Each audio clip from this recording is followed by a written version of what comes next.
La parole est à Madame Delphine Batho pour le groupe écologiste et solidaire. Merci, Monsieur le Président.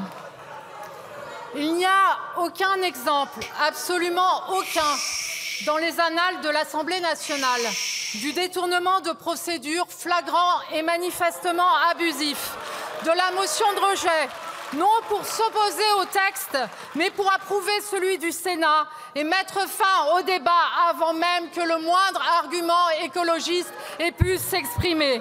C'est sans précédent sous la Ve République. Cela en dit long sur la honte que vous inspire ce texte. Un texte obscurantiste dont l'auteur, le sénateur Duplon, considère que le changement climatique est, je cite, bénéfique. Une loi d'une portée inédite contre la science, contre l'ANSES, contre la santé publique, contre l'intérêt général.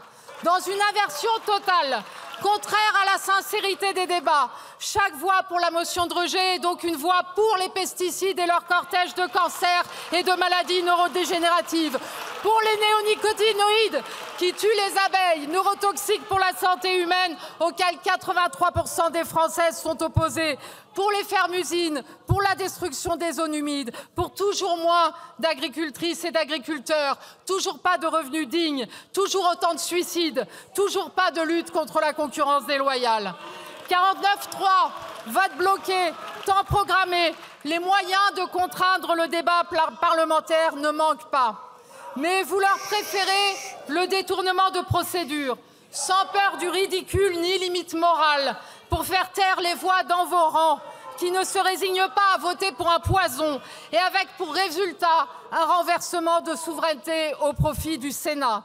Cette spirale vous conduira jusqu'au bout à la soumission aux exigences de l'agrochimie. S'il restait un doute, il est là, le visage du trumpisme à la française. Un texte anti-écologie, anti-santé, qui ne peut être approuvé qu'en piétinant la démocratie. Le groupe écologiste et social appelle les députés à voter contre la motion de rejet.